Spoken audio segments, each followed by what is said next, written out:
The following was recorded in front of a live studio audience at the Studio 21 Podcast Café.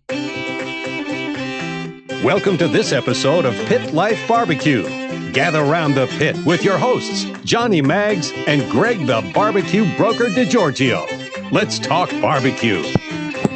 Oh, yeah. What's up, everybody? Coming to you live from the Studio 21 Podcast Café in Salem, New Hampshire.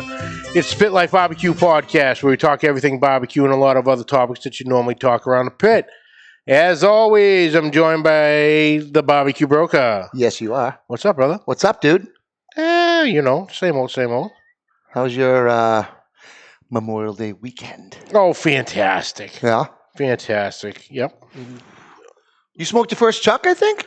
Or was that not your first chuck? Not the first time I smoked, but I haven't done it in a while. So tell me what you did this weekend. You in your new house.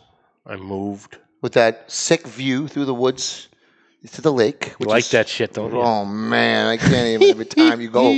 Every time. It's just like, Oh, yeah. Just crank the Performer on the back patio, smoke a stogie. And now, are you going to be able to see that water when the trees fill in? They're actually pretty full now. Debatable, huh? Debatable, but whatever. That realtor that says water views just slowly fades away in the summertime. That's all right. Hey, it's there, brother. I don't give a shit. The trees are going to come and go. Uh-huh. That water's going to stay there. Mm-hmm. Nice. As long as the water don't come up. Do you fish in there? Do you stock it? Yeah, it's good. Oh, good fishing there, I've heard. Guess what? I got to update all my licenses, my fishing license, my hunting license, and all this stuff. So, yeah. So what'd you cook this weekend? I cooked. Did you have time to throw down at all? Come on now. I bet. Come on now. Pit Life barbecue. Hell yeah. We took yesterday off. So we did the chuck roast. Okay. And which the tacos looked amazing, by the way. Oh, they came out fantastic. Same issue you had. Same exact issue you had. The middle meat. The middle meat. Everything else came out. But it was tough. Shredded. You have to wait. Oh, yeah, you had to wait because I was coming in at about 202, 203 on both sides, and I was still only 210 sitting for the middle for me. I was still only sitting, 190-ish in the middle, so I wrapped it. Yep. And I just let it go. I go, figure, whatever. It just reminds you that you can't, when cooking a chuck or a brisket, you can't go by temperature alone. No, you have to go by feel. Like you said, I hit the thermopit on both sides like butter. Hit that middle, and you're fighting a little bit. A lot of times, the point will be done. Probe tender, like Jell-O. Okay, 205, 6 degrees. I'll go down to the skinny, more lean, flat, and it's still 195 and tough. Mm-hmm. If you're just going by one side of the brisket, or with beef ribs, I look at it as quadrants, You have the top left, top right, bottom left, bottom right, and then you probe in the middle bone. If any one of those quadrants is tough, then you got to keep going. Yeah. Speaking of brisket, this Thursday... Yes. National Brisket Day. And in honor of such, I got my one-off Holy Grail of barbecue. If you could see that right there. Can we get a zoom in on this right there? Check this out. Not my gut, but check out this shirt right here. This is the Holy Grail of barbecue. This shirt was made by my buddy Mike, my Instagram buddy Mike, at the Smoky Bird. Okay? Who should be maybe a guest one day. But that guy made about 30 shirts around the holidays, and I was able to snag one. So you won't find this anywhere. Don't even try. Are you trying right now? No, I'm trying to catch up with the chat. See, all the boys are in there. But other than Brisket, National Brisket Day, we're even more excited because this week... Absolutely. We have a very special guest. Absolutely. Who's Lula? I don't know. Maybe she's next week's guest. You never know. Lula, call us. We'll talk. This week, we're excited to announce we are joined by Nelson White of Outlaw Smokers. Yes. Nelson, how you doing, brother? What's up, man? Doing great. Doing great. How y'all doing? Fantastic. We meet again. I actually, this will be my second time interviewing Nelson. The first time I had to fill in for Kent on the hot seat with CJ. Okay. When Nelson was on, it was me, Nelson, Chef Johnny, and CJ. So we had a nice little round table. I'm not a pellet guy. Mm-hmm. Nelson is talking me into possibly a pellet guy just on the construction of his smokers alone. And we'll get to that. Right. We'll get to that. So, Nelson, tell everybody who Nelson is first. And where you guys... Then we'll get into Outlaw Smokers. And where you guys are out of as well. Like, where do you guys... where's your shop and where's the magic happen, Nelson? Sure. Well, as mentioned, my name's Nelson, and I own Outlaw Smokers and Sawtooth Pellet Grills. We're out of Boise, Idaho. I'm originally from down in Texas, the central part, but moved up here about 15, 16 years ago. Engineering by trade. About 7, 8 years ago, I got into... I've been building pits for forever, it seems like, but I got into pellet grills about 7, 8 years ago.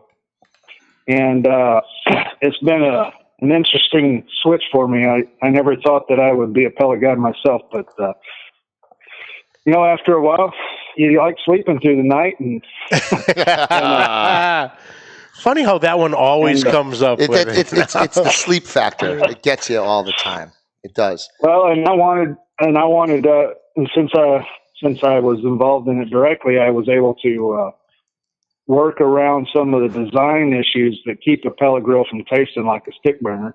And I was able to get as close of a flavor profile to a stick burner as I think we can get. I'm sure there's always room for improvement, but we've made a lot of improvements in that area. So with your smokers, you don't have to add it. You don't feel you need to add that additional smoke tube like a lot of pellet guys do. Most of those imports, what they're trying to do is make it convenient for the guy who's used to using a gas grill. He's not used to having a wood flavor at all. Right. So any wood flavor is going to be better. And I'm trying to hit the other end of the market for the people who are used to using a wood pit and a charcoal smoker, and they just want that same flavor but the convenience of a pellet grill. So I'm trying to hit the people who are more your higher. Well, I don't know a nice way to say it, but people who are more serious about their barbecue. Mm-hmm, mm-hmm. Yeah, it's not just going to roll into get the Home Depot model off the floor here. We're talking, Oh, yeah. You make competition carts as well, was it? Or Yeah, we do a little bit of everything. Okay. Probably 60% of our business is custom. Well, 50% is custom work, where we take a couple of our designs and customize it to a trailer or to a pull behind. And then the rest is our residential backyard pits. Mm. Nice. And we build them like you'd build a pit smoker. They're heavy gauge steel. We're using 11 gauge, which is 8-inch thick steel. Is that the quarter? Is that there it is. Is what? The 11 gauge steel. When I heard it was 11 gauge steel, is that thicker than quarter inch? That's thicker than any of the. Come on, any of those. I don't think I've ever guys. seen a pellet grill with that thick of gauge steel. Yeah. Go ahead, Nelson. Yeah, all those imports are using 18 gauge, which is less than a 16th of an inch, and we're using up to an 1/8 of an inch or thicker. Oh wow! And then we've designed the firebox so that it smokes more. It's going to have more ash than the imports are because they're using a high-speed fan to blow the ash out of that cup because they're more interested in the temperature than they are the smoke. They're just looking for flame to get it up to temp. We want temp and smoke, so we use a lower speed fan so you get more pellets smoldering. And we use a larger firebox. It's about 2.5 times the size. So you have an opportunity for more of those pellets to get into that smolder mode where you develop that smoke. So what size hopper comes standard on a pit? Our standard one is about a 25-pound hopper. So the whole bag, it'll take a whole bag basically of pellets, big bag. Yeah, okay. Yeah. It'll hold 25 pounds.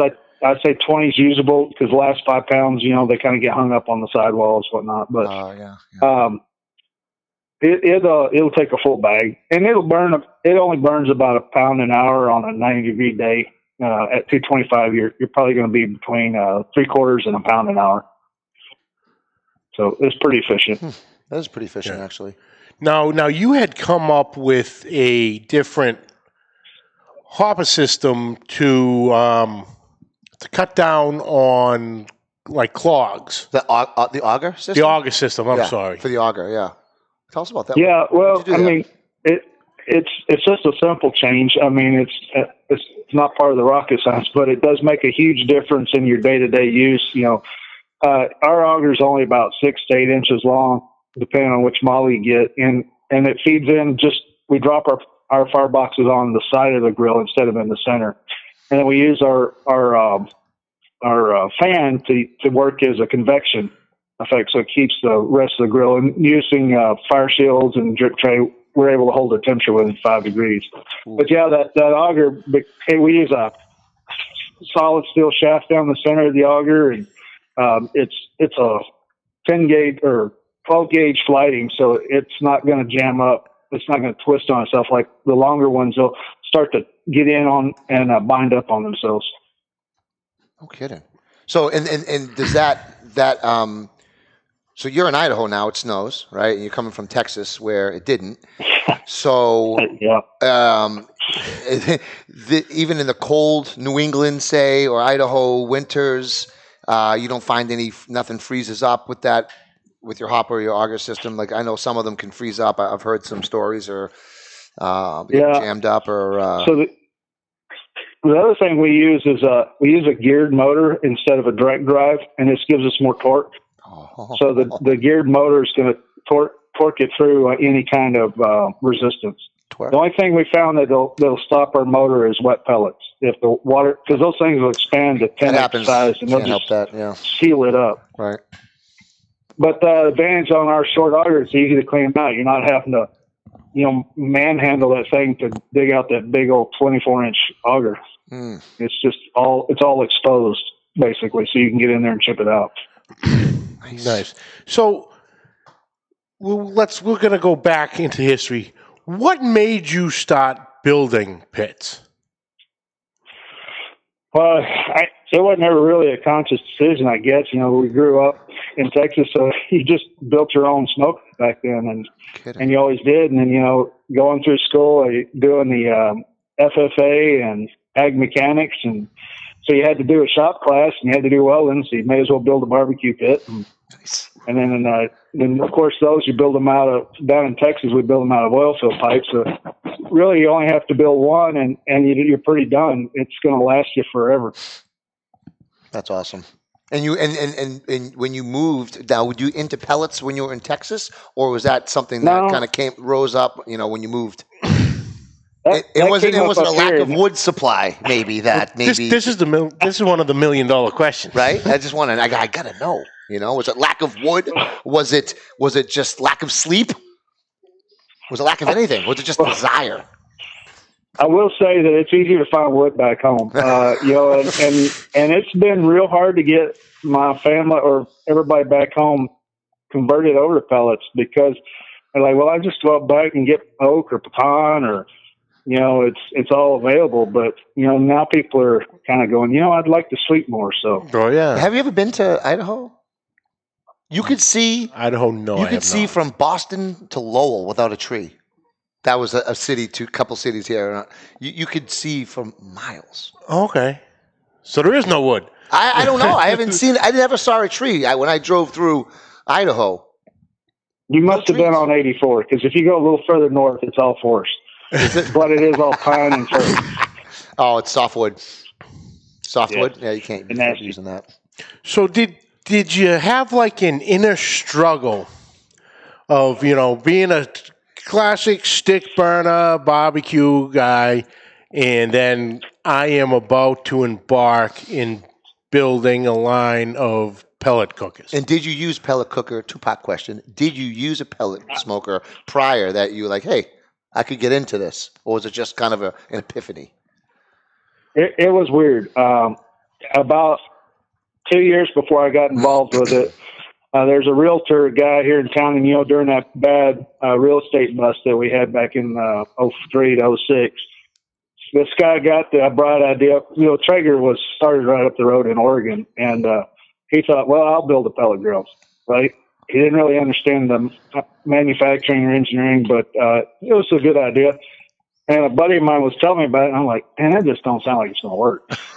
And logistically speaking, he kept saying, well, no, it's great. It's convenient. I was like, man, it can't taste that good. It can't have any smoke flavor. And he had one, and he showed me how easy it was. And then the guy that kind of started these little small ones was ready to get back in real estate, and he was looking for somebody to kind of take over his line. And so I was like, well, might as well and see what we can do with it. And we took it, and it was a good start, but we took some things that to kind of bring in that pit to get more of a smoke profile that you'd get from a wood smoker. Change the airflow up, change the firebox a little bit, change the air fan or the fan so that we can control the smoke better, and change the venting up a little bit just to kind of improve on it. And then, of course, that was a backyard model, and then we took it into a competition and commercial units. Nice. Let's talking about the venting for a sec. Where do you position the stacks on your smoker? Is it, if you have, if there's just one grate, is it grate level? If there's two grates, do you stack, like put them in between or at the upper grate? I see a lot of them at the upper grates for different, manufacturers out there. And I've always thought, and was, through my research and experience, if it's grate level, you're going to get the best convection. But so how does that play a role at all in the engineering at all with your smokers, where you place that stack? Yeah, it sure does. So for all of our backyard units, we use a vent slit in the back. We don't have a stack. Oh. And we did that to even out the temperature across the grates so that if you don't have a cold side, you don't have a hot side. And it's right at the top grate level. But with the way we have designed the firebox and the airflow, you pretty much get the same smoke rolling across the bottom shelf going up to the top shelf as you get on the top shelf.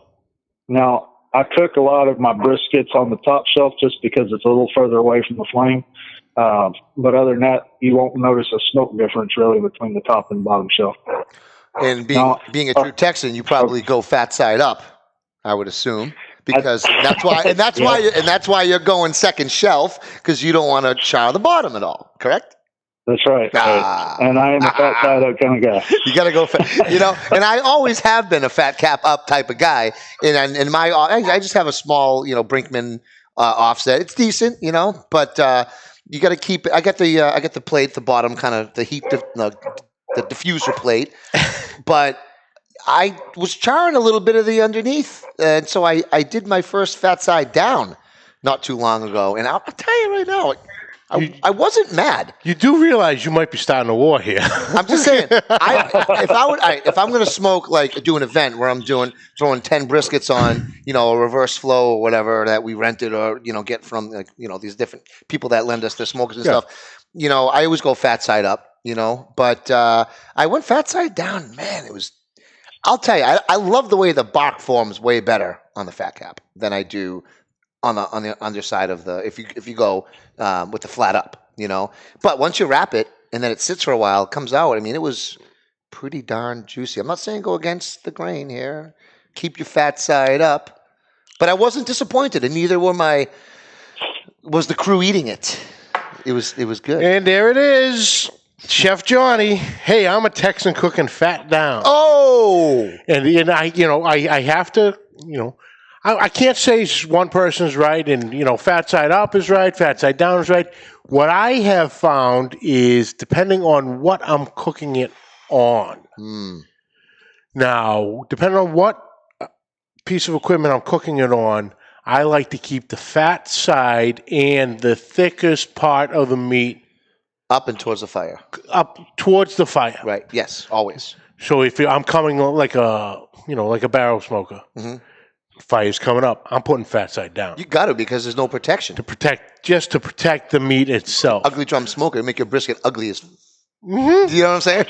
Yeah. So yeah, it does. I think it does definitely matter. Now, if you cook it on a Weber Smoky Mountain, where you got that water dish that's deflecting, or a green egg like I have, got to go fat side up because it's going to hit the dome and come right back down real hard on you. Yeah. So Nelson, no, go ahead. I was going to say you were a little more on our stacks. Just on our commercial ones, you were talking about having reverse flow and whatnot. And Yes. our competition and commercial ones, a lot of our stacks are at the bottom, so it fills the cabinet up with smoke, and then before it exits out. So you're further away from the flame. You get that's probably the closest to an offset that we have is our cabinet, our larger ones. cabinet smokers. I was checking those out, and I couldn't figure out if those were pelleted. Well, I looked at them quickly, and I was like, I couldn't find the firebox. No. Those are behind it as well, right? The fire. It's hopper? inside, but it's at the bottom. But it's under a couple of layers of steel, and then it just kind of filters up through the cabinet. And then it has to go to the top and back down before it exits the stack. Nice. Now that's the Outlaw 4200. So that's all of our Outlaw cabinets, and it's the Outlaw 3000, 4200, and the variations off of that. Okay. And then almost all of our competition ones, our custom ones, will do that way as well. All right. Now let's get into some of your cookies here. Now, you said it was both Outlaw and Sawtooth. What's the difference? Well, the Outlaw is our thicker one, and our Sawtooth is made from a lighter gauge metal. It's a 1/16 of an inch. It's still not as thin as the imports, but it helps us have a model that people can afford to get into. That want a serious cooker, because it's going to perform the same. It just doesn't have some of the nice features like the larger hopper, the clean outdoors, and the heavier metal. But performance-wise, you're gonna love it. But it is a little lighter, and it's a little easier to get into from a cost perspective. Okay. And I will say, up here, I cook on the Sawtooth during the winter just because there's not as much metal to heat up. If I'm in a hurry, I can heat up that Sawtooth faster than I can those heavy gauge steel. Right. So if I'm cooking chicken or steak or something, I need to fire quick. Yep. I'll roll out the Sawtooth. No kidding. Yeah, the other ones though, the 11 gauge, man, they must hold temps. I mean, take a little bit to get up there, but it's like a locomotive, man. Once that thing's going, it's like, I'm sure it just rolls. Yeah. I told you, you're going to start a fucking war here. I did. I started a war. Chef Johnny's going to be mad at you. And Nelson knows Chef Johnny, so he knows where he's probably going with it. Yep. The best bark is up, so if you cook fat up, your best bark is on the fat, and you don't eat the fat. Say it again. The best bark is up. So if you cook fat up, the best bark on that brisket is on the fat, which you're not going to eat. So you're wasting. Wait, well, why aren't you going to eat that fat? If you trimmed it down accordingly, it should render down accordingly, and then the fat, if cooked enough, should be gelatinous and gooey, and you should eat it. Is there a National Boxing Month? I'm ready. We're going to have Chef Johnny on, and you two just duke it out, and I'm going to sit here with some popcorn. But again, I do prefer sit back and watch. So he likes fat down, is what he's saying. I'm gonna throw a little A&M science at you for eating reason to eat fat. On a brisket, the brisket's the only part of the cow that has fats that are good for lowering your cholesterol, bad cholesterol. That's why I rock low cholesterol. Not. I was just about to say, do not go there. I don't. One would think I have a 100% solely brisket diet, but I don't. Look like I do, but I don't. Yeah. All right, so let's get back on track here. We're off the rails. I'm a sidetrack. So you got the Outlaws and the Sawtooths. Now, what are the price ranges that we're looking at to get into? We'll start with the Outlaw line. And the entry-level backyard, maybe, right? Something like that? Yeah, the entry-level Outlaw is $14.99. There's not much that you need. I mean, we're doing it with that'll give you the free top shelves and a free meat probe right now. It's actually our 10-year anniversary, so we're doing free shipping on them as well. So you get free shipping, free top shelves, and free meat probe. Okay. And there's and $14.99 for the 450 and $15.99 for the 680. But with the shipping, you're saving yourself about $250. Do they have probe ports in them, or you said some? Yeah, they've got a meat probe jack built in, and our grills are Wi-Fi compatible, and so you can upgrade at any point to Wi-Fi if you want to track your phone, and they're cloud-based, so you can be across country checking on your grill. Nice. And what other accessories, I guess, or upgrades with with any of those like backyard models that you would have the option to purchase? Typically, it's a front shelf, bottom shelf, grill cover. Typically, the meat probes are upgrade, but we're including that, and the top shelves are normally an upgrade, so we're including those. But we're including those right now as well. Beautiful. Very good, very good. So then, and then the Wi-Fi. Right? Okay, right. So now on to the Sawtooths. Now I see that SPG 410, SPG 610. When I see SPG, I automatically think salt, pepper, garlic. I was just thinking I can figure out the Outlaw, the OL 450 and 680 Outlaw. Okay, you got me stumped on the SPG. That's not bad. The salt, pepper, garlic. We cook with a lot of that, so it goes with the SPG. And those you can get into. You can get into the 410 for $900, and the 610 for $11 or for $10.50. And there you can upgrade shelves. Those are also Wi-Fi upgradable. Front shelf, grill, meat probe, grill cover, whatnot. And those are normally a little bit more, but we've got them discounted right now for the anniversary. Nice. Hey, very nice. Do you compete at all? And have you used these smokers yourself in competition? I have, I do, and just for fun, I don't go out there to kill it. Most of them just out there to have fun and hang out with the guys. So you're not after Myron Mixon's title. You're not after the most winningest man in barbecue title. No, I'm mostly out there just to share a lot of barbecue. We use those to kind of get to know people, and we hang out. We cook a lot of barbecue, hand out a bunch of samples. I don't think we've ever placed in the top 5, but some of our teams that we sponsor have. Nice. There's a Twisted Brisket out of Southern California, and then Pork and Things out of Amarillo, Texas, and Ufta Q out of Northern or out of Washington, and they've all been very successful with our pits. Nice. And you throw them on trailers too? You said you outfit them for trailers as well, the pellets? Yeah, we do. We do kind of a hodgepodge of whatever you want on a trailer. We'll do. We've got a 1600, which is good for smoking hogs, or if you've got it's 5 foot long, and then we've got a cabinet, and we like to partner those two up, the cabinet with the 1600, and we can do any other kind of configuration. We do a couple where we put 2 680s on there back to back, so that you have two temperature choices. Oh. And that's kind of become a popular one. That's good. It helps those split cooks. Right. You don't have to have your meat off so early to throw in the second batch. Yeah. You can kind of throw them all in there, have them done together, and, use one as a warmer, right? Yeah, we've got one actually coming out now where it's a 680. It's a little bigger than a 680. It's a 680 cabinet style, so it's probably going to be about 2,500 square inches, and then the backside you'll be able to use as a warming cabinet. Oh man, I just love a good warming cabinet. They come in you might handy. laugh, but warming cabinets excite a pitmaster. It's like you got the cooler, but you have a warming cabinet, all the better. Well, our caterers love that configuration. Yeah. We've cooked for the Albertsons Open here in Boise for a couple of years, and with that 1,600 and 3,000 combo, we were able to feed everybody for 4 days. Tri-tip. Oof. And so you can pump through a lot of meat on those things. Yeah.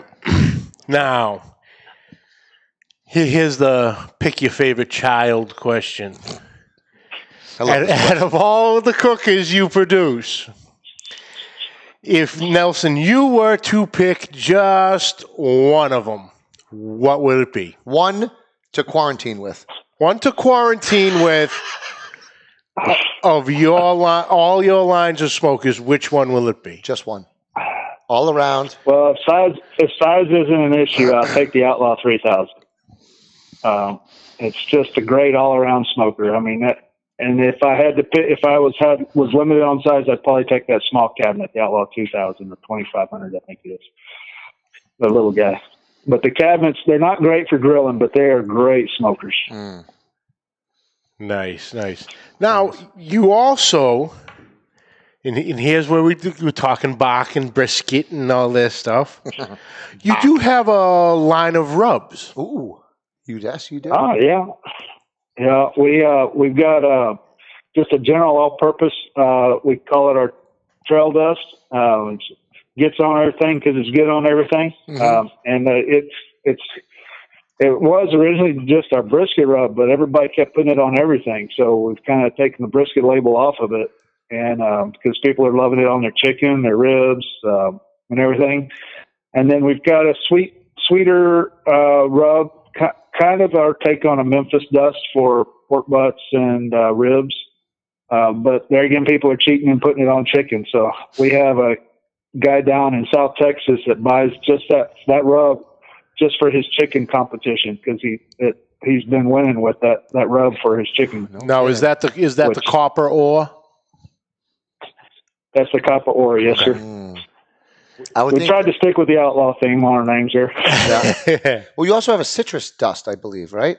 Or that's our gold dust. The gold dust. It's a lemon peel, orange peel, citrus kind of flavor. And it's got a little bit of a tang to it. So if you like lemon pepper, it's kind of a nice alternative to that. That must. And it's great on chicken and ribs.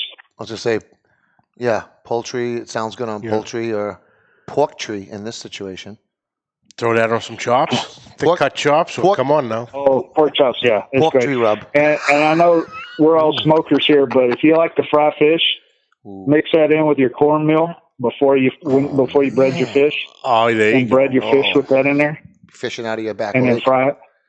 Throwing cornmeal and nice. And what's the price points on the rubs? Just so everybody knows when after this show when they go and place the order for their smokers, they're gonna get themselves some rubs. You got to get some rub at the same time. Well, if they tell us they saw us on the show, I'll throw in some sample rubs with the smokers. There you go.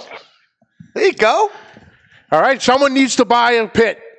Who's buying pits? And who's going to be the first? Let's go, Ryan. And, Ryan wants to buy. Otherwise, they're about $7 to $9 a bottle. Okay. How big? What size bottles typically do you? Is it one size? They're 6.5 ounces, I think. Okay. Don't make me a liar here. Do you sell? we're not holding you. We're not holding you to it. This is just taped on our show forever. Do you sell it by the bag? Do you sell it by the bag as well? Want to get it by the bag? We can. We have sealable bags, but so far, really everything's gone out in bottles. But we do have refill bags. Okay. Very good. Very good. Nice. Now, I'll try that. Nelson, first off, thank you so much for taking time out of the day. I know it's still in the middle of your work day to come and join us. Yes. Yeah, you see me, I'm in my work clothes. I was over there running the water jet, cutting metal for the net. And you stopped and you washed those hands and got it right on this. Maybe you didn't wash your hands, but either way, you got on the podcast. Whatever. I tell you what, this time of year, they're stained from pulling the smoke grates off the grills and all that good grease and flavor off of it. Yeah, I still got a couple reminiscences from yesterday myself. I got a nice burn mark the other day. Oh, yeah, you got a good one on the inside. Yeah. That's how you know if someone's really doing it right. You got burn marks all over you. I'm missing patches of hair. We're good. But the barbecue tastes great. You can always tell when it's barbecue season because my hand will go black around on these 3 fingers right here. That's it. The whole season. About October, it'll start clearing up. Nice. So, Nelson, where can everybody find you? Website, social media, Facebook, Instagram? What do you got rolling? Sure. Well, on internet, we're outlawsmokers.com. And then Facebook, it's facebook.com/Outlaw Smokers. And then Instagram, we're a little different because we started with Sawtooth Pellet Grills, and Outlaw Smokers on that one. So it's Need to Grill, which is the number 2. And that's for those people that need to grill. Mm-hmm. Nice. Guilty. Nice. I always need to grill. Claudia came home the other day, and she, what are you doing? I go, I'm cooking. What are you cooking? Sausages. Why? Why not? Because I needed to cook something. It's Sunday, and I needed to cook something. I'm not doing the roast till Monday, and I got to cook something here. Mm-hmm. I got all my babies lined up in a row, all neat and ready to go at the new house, and you think I'm not going to fire that? Are they covered? Yeah, they covered. Oh, yeah, they're all covered. Ooh. Uh-huh.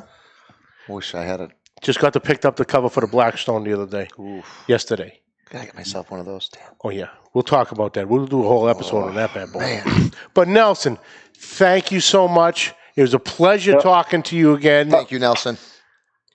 So I just real quick, we do have dealers for the Outlaw Smokers. If you're in the area of absolutely. of Lincoln, Nebraska, Oklahoma City, Tucson, Arizona. So we do in Southern California, down in Orange, and we're growing. We've got dealers popping up. We've kind of changed our network. With Sawtooth, we had to start selling those direct through our website, just because to keep the cost competitive with the imports. But you'll start seeing more and more dealers carrying our Outlaw signs. And if you know a dealer that's looking for a good quality pellet grill to carry, have them get in touch with us. I was going to say, we're going to have to try to find you someone local here in New England that wants to disperse the smokers, because I think we could use something like your product up around. Absolutely, like I said, I've always been stick burning and pellets, and not my style. I like sitting there by the pit, and that's fine. I'll take a little nap, and I'll set my phone. There's a lot of pellet heads out there, and there's always an application for it. Yeah, absolutely. I don't disagree with it at all. Yeah. But once Chef Johnny introduced me to Nelson, he's starting to sway me towards the. I'll tell you one thing. I wouldn't have been able to do all that yard work the other day for 7 hours, trimming my bushes and mulching and everything with a stick burner going, without me having to run back every 20 minutes to toke the fire. But you would have done it. Would be perfect. But you would have done it. Oh, I do it on a regular basis. Here's how I look at it. But I want to break from that every once in a while. Maybe one brisket a month, just because you had to plan a day you were going to be home all day. Right. And now I can cook a brisket pretty much. I'll cook them more than once a month, 2 or 3 times a month, just because it's so easy. Yeah. How many briskets? I don't have to sit there and babysit it. How many briskets can you fit into like your entry level backyard model, for example? You get a couple in there? Yeah, the 450 you can put 2 in on, one bottom shelf, one top shelf. The 680, depending on the size of your brisket, you can get 2 really big ones or 4 smaller ones. Okay, that's important to know.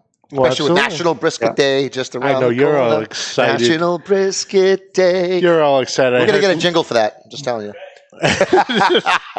But Nelson, thank you again, sir. It's been a pleasure to speak with you again. I know we had talked a couple of weeks back on CJ's show, and that was great.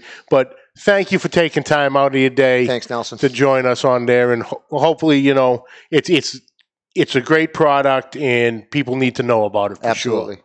Absolutely. Well, I appreciate the time, and good luck with. I've enjoyed being on the podcast here. So thanks, man. Thanks for having me. All right, it's brother. been our pleasure, brother. Thank you. All right, y'all take care. Cool. Take care, Nelson. Told you. What a good dude. Great dude. Great product. Yep. Like you said, the 11 gauge steel. I heard 11 gauge steel, and I'm like, oh boy. You don't see that on any pellet smoker. No. I haven't seen of any pellet smokers with 11 gauge. Yeah.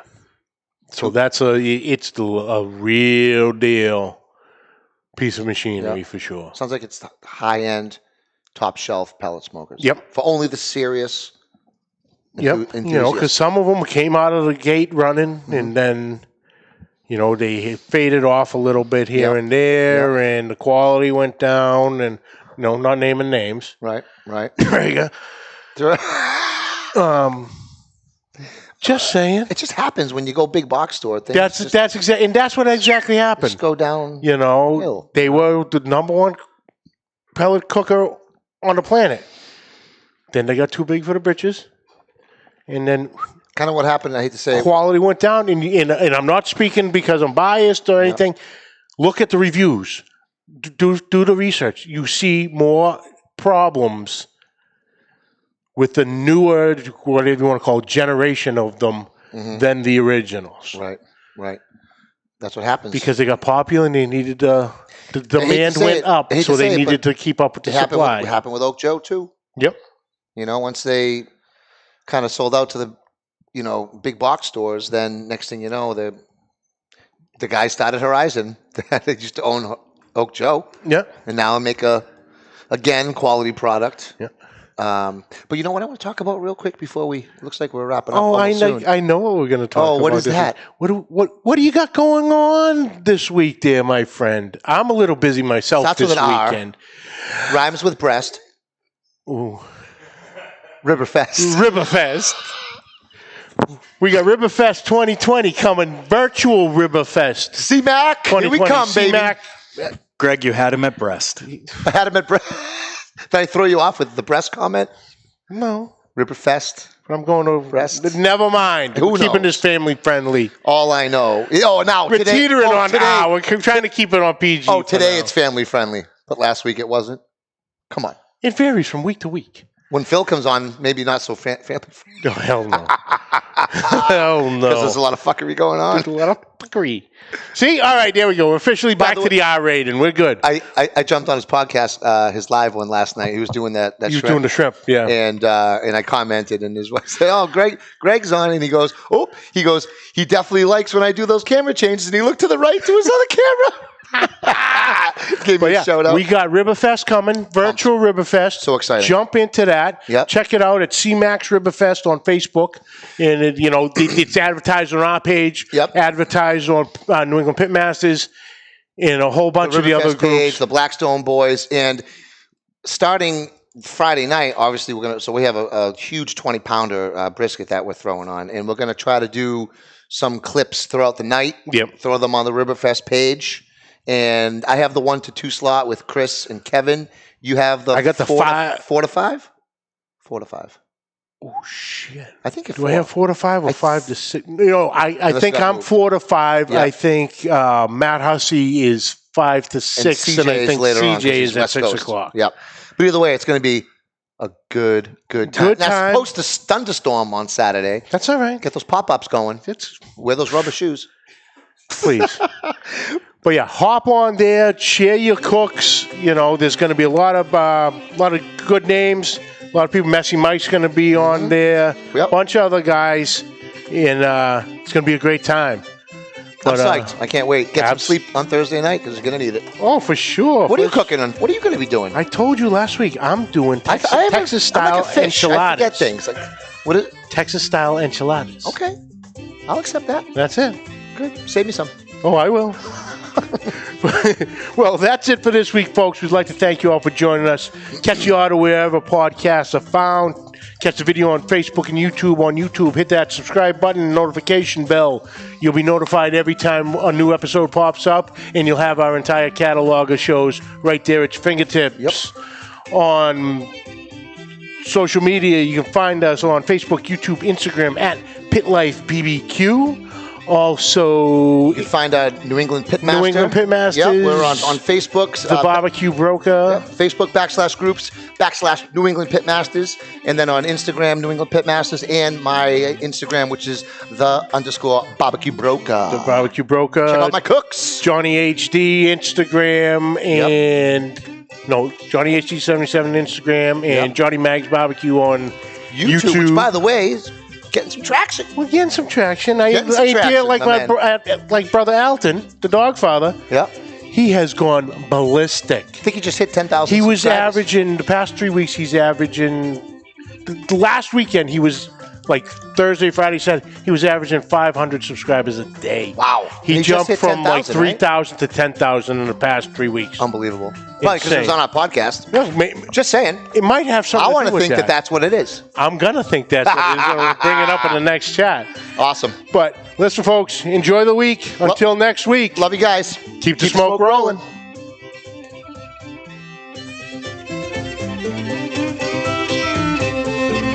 Attention, cigar smokers, or even friends of a cigar smoker. If you're looking to relax with a nice premium cigar or looking for a great gift for a cigar smoker, this is the gift that keeps on giving. Our friends at twoguyscigars.com have created the Cigar of the Month Club.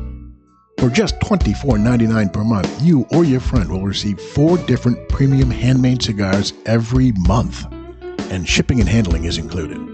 Go to twoguyscigars.com. That's the number 2, guyscigars.com, and go to the Cigar of the Month Club. You can stop anytime because there's no contract, but you won't because this is a tremendous deal for our listeners. Go to twoguyscigars.com. That's the number 2, guyscigars.com, and click the Cigar of the Month Club. At the same time, if you want to learn about the cigars you receive each month, you can smoke along with them on their own podcast called The Cigar Authority. Sit back, relax, and enjoy a nice premium cigar from our friends at twoguyscigars.com. The views and opinions expressed by the hosts, guests, or callers of this program do not necessarily reflect the opinions of the Studio 21, Podcast Café, the United Podcast Network, its partners, or affiliates.